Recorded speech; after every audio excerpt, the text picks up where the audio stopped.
c'est de partir d'une étude de cas, du coup, que j'ai suivi dans ma thèse, autour d'un projet qui s'est monté pour les deuxièmes années, les étudiants au niveau Bac plus 2, pour être plus précis, par Bac plus 1 qui vont arriver en Bac plus 2, donc très intégré à l'INSA Lyon.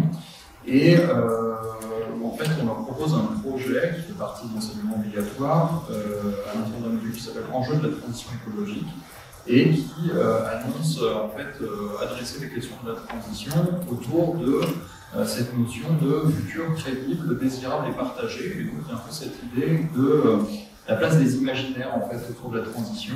Et donc, c'est un peu ça que je voulais interroger par rapport au concept de redirection écologique que j'expliquerai juste après.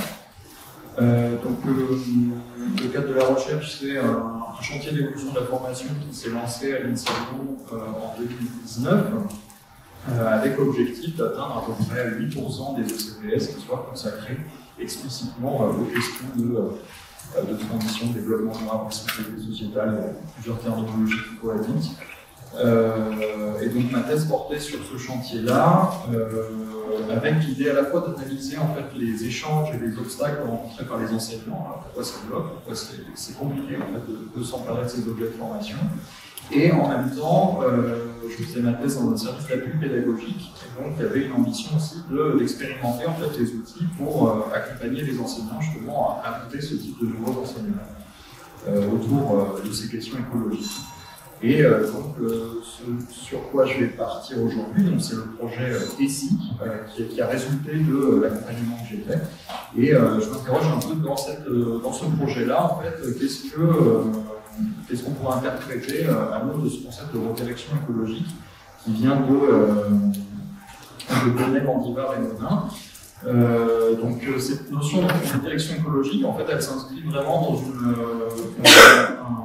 une espèce de clarification par rapport à d'autres signifiants de la question écologique qui vont ainsi beaucoup sur la conciliation, pour un développement durable. Il s'agit au fond de concilier à la fois développement économique, développement social et impact environnemental, dans une logique où ces choses-là peuvent cohabiter, peuvent pouvoir se nourrir l'une l'autre.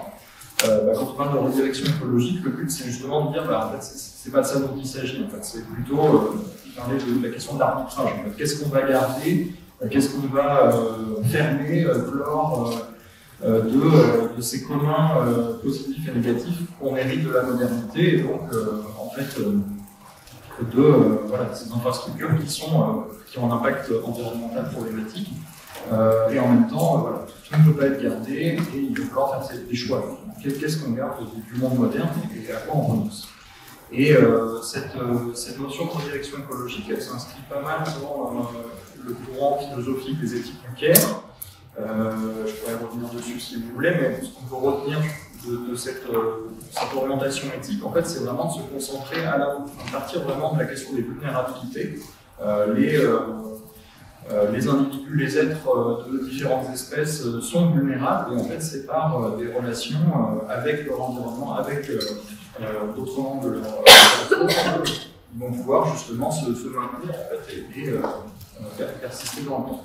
Et donc ça amène à s'intéresser vraiment à tous ces gestes justement de sollicitude, d'attention aux soins. Il n'y a pas vraiment une traduction en français parfaite de cette notion de care, donc il y a cette polysémie qui est vraiment là. Et du coup, cette redirection écologique, elle va s'intéresser à aussi ces gestes de maintenance dans, comme je disais, les infrastructures qui permettent la vie des humains, en fait, et les organisations sociales.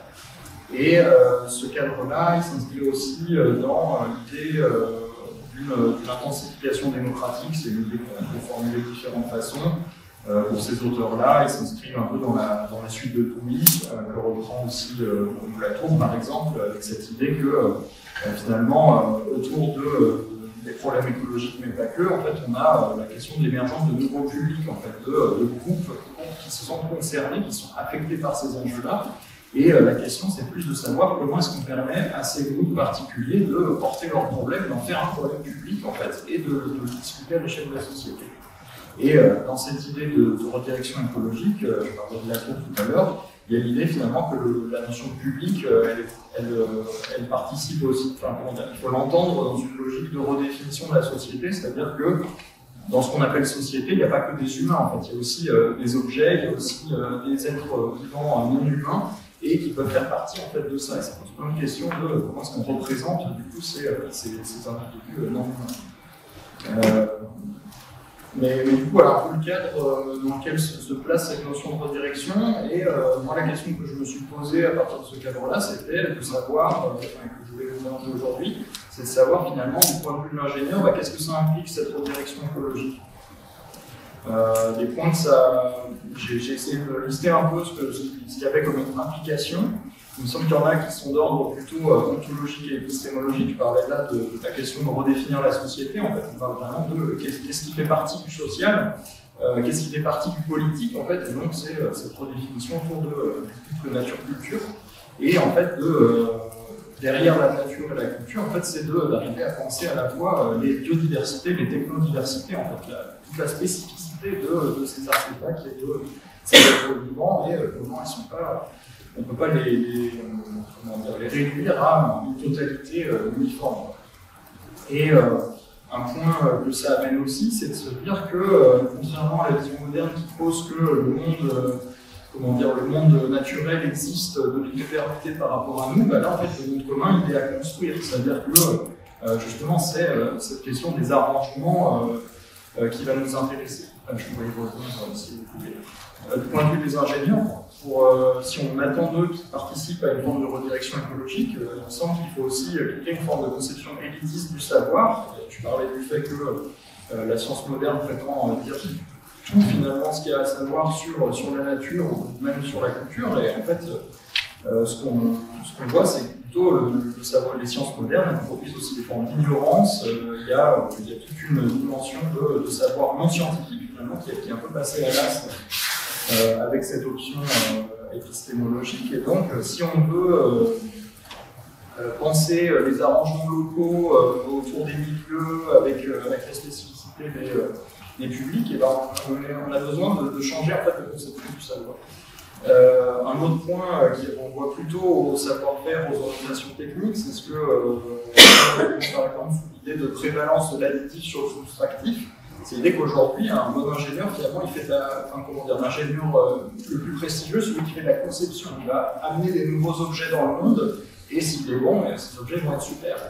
Mais en fait, ça, c'est toujours une logique d'addition, quoi. Et c'est une conséquence qu'on retrouve dans tout un tas d'approches, comme parlait Lucie par exemple. Finalement, c'est par des nouveaux artefacts numériques qu'on va solutionner un problème écologique.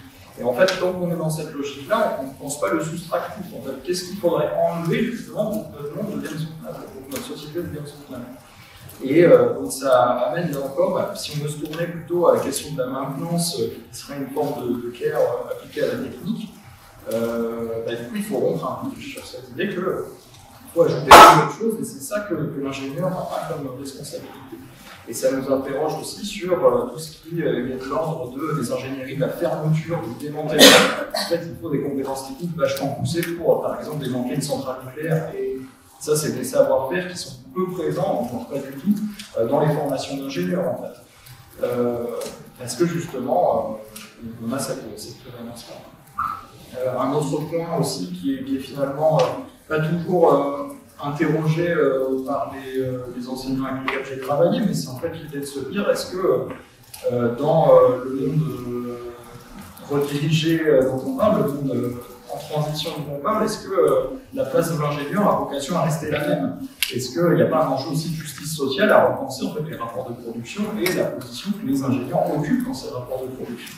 C'est un point qui n'est pas forcément simple à interroger dans les entretiens, par exemple, que j'ai fait. Ce dont je voulais vous parler, c'est de mettre en tension ce cadre de la redirection écologique avec un exemple de projet qui s'est monté pour l'année 2022-2023 sur ces questions-là, et d'interroger un peu qu'est-ce qu'on peut trouver de redirection écologique là-dedans, comment est-ce qu'on peut problématiser la façon dont les enjeux écologiques sont abordés dans ce type de module. Le temps de manque pour expliquer en détail, mais voilà, ici, une des expressions qui m'a beaucoup intéressé, c'est cette idée que le futur crédible, désirable et partagé, l'idée que les ingénieurs, par les imaginaires, doivent aussi élaborer des futurs crédibles, désirables et partagés. C'est un intitulé qui est ressorti donc, du groupe d'enseignants que j'ai accompagné comme un objectif pour ce projet-là. Et je vais m'arrêter un peu sur ces trois adjectifs qui qualifient ces futurs. Le premier point, c'était de s'intéresser à la crédibilité, en fait, c'est-à-dire que quand ces enseignants d'école d'ingénieurs parlent des imaginaires, en fait, il ne s'agit pas d'envisager les imaginaires comme tout ce qui est produit d'imagination. En fait, ils ont une attention particulière à la crédibilité. Et c'est-à-dire quand ils demandent aux étudiants d'élaborer ces visions des futurs, ces futurs doivent être crédibles, adossés à des projections scientifiques qu'il va s'agir de mettre en fiction. Si on part d'un scénario budget qui nous dit qu'il fait plus 4 degrés dans la région lyonnaise en 2100, à quoi ça ressemble en fait la vie des gens en région lyonnaise et des différents acteurs avec plus 4 degrés. Et donc c'est d'essayer vraiment d'aller chercher par la fiction, par l'imagination, en fait, à matérialiser, à rendre sensible, tangible ces conditions-là. Dans cette idée-là, pour eux, c'est aussi une façon de repousser un peu le technosolutionnisme en se disant, en fait, si on pousse les étudiants à être vraiment attentifs à comment est-ce que les acteurs satisferont leurs besoins, on ne peut pas juste dire qu'il y aura une technologie miracle qui va tout changer, en fait, parce que c'est pas comme ça que ça fonctionne. Donc voilà, la question qui est posée aux étudiants, c'est un peu comment les différents acteurs satisferont leurs besoins dans le monde futur, et donc d'être attentifs justement à tout ça qui ne peut pas juste être réglé par un artefact technique. En fait. Il y a aussi du social là-dedans, et c'est des points sur lesquels les étudiants sont amenés à se pencher. La notion de désirabilité, je vais moins en parler aujourd'hui, mais il me semble qu'elle fait un peu écho à ce qu'on pourrait retrouver sous d'autres formulations chez Guattari, par exemple, avec l'idée d'écologie psychique. En fait, c'est vraiment de se dire qu'il y a quelque chose à justement penser des avenirs désirables, en lien un peu avec l'idée du nucléaire aussi que j'évoquais, avec cette espèce d'équilibre à trouver entre le quiétisme, donc tout va bien, donc une culture dans laquelle tout va bien, et l'éco-anxiété. Dans les premières itérations du projet avec les étudiants, il y a essentiellement des récits dystopiques qui sont sortis.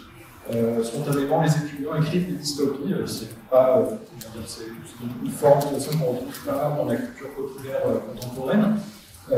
Mais du coup, une des choses qui a été corrigée finalement en deuxième itération sur ce projet-là, c'était de demander spécifiquement aux étudiants de penser à un futur qui est désirable vraiment, et de pas juste le penser par la négative. Finalement, quand on définit une dystopie, on parle un peu de ce qu'on a envie en disant surtout ce dont on n'a pas envie, mais il y a peut-être un effort spécifique à faire sur ce point. Le point sur lequel je conclurai, c'est cette idée de futur partagé, et en fait qui interroge sur mais finalement pourquoi est-ce que l'ingénieur il a intérêt à se pencher sur la question des imaginaires. Donc ça renvoie à plein de discours, je ne fais pas le détail, mais sur l'idée que voilà, la crise écologique procède aussi d'une crise culturelle et faute d'imaginaire disponible, de modèles de société vers lequel on voudrait se tourner, finalement on est un peu bloqué au communiqué. Donc on retrouve ces discours-là, mais en fait, du coup, avec qui est-ce qu'on partage le futur, comment est-ce qu'on envisage le conflit dans cette chose-là, et un truc qui revient beaucoup, y compris dans la littérature et aussi chez les enseignants, c'est l'idée que, au fond, un ingénieur aurait un rôle de médiateur en fait, à prendre autour de ces sujets-là, en se décalant un peu de la simple résolution de problèmes techniques, mais aussi en fait en venant interroger la société dans laquelle ça s'insère. Et finalement, cette figure du médiateur, j'ai l'impression qu'elle est un peu prise entre deux pôles, que je retrouve y compris chez les enseignants avec lesquels j'ai travaillé, et dans les dispositifs pédagogiques qu'ils mettent en œuvre. Et c'est un peu au fond donc deux pôles d'un idéal type qui serait cet ingénieur médiateur. Donc avec d'un côté plutôt l'ingénieur leader d'opinion, où l'idée c'est en fait l'ingénieur il doit s'emparer des imaginaires pour être plus convaincant, pour que ces solutions techniques soient acceptées par le public. Et donc avec une forme d'ingénierie sociale qui se développe, sociale, rhétorique, culturelle de ce point de vue-là. et avec un peu l'idée que est-ce qu'on n'est pas sur une forme de renouvellement d'un espèce de pouvoir technocratique de l'ingénieur. Son expertise lui permet de finalement orienter les imaginaires d'autonomie vers la vision qui lui semble correspondre, parce que lui il est garant des limites planétaires.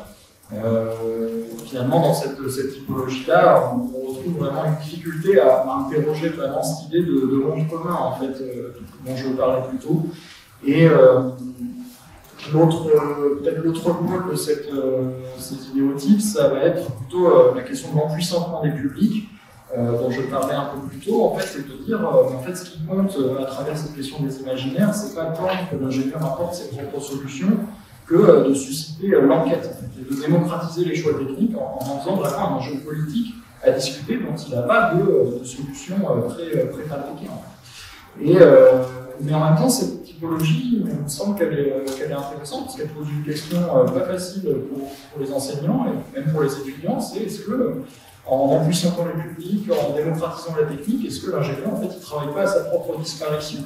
Et au fond, est-ce qu'on peut tenir cette posture professionnelle de dire je travaille à ma propre inutilité, ou à ma propre inutilité future, et donc c'est peut-être un peu ça dont il est question, ça fait pas mal écho justement à cette idée de redirection écologique.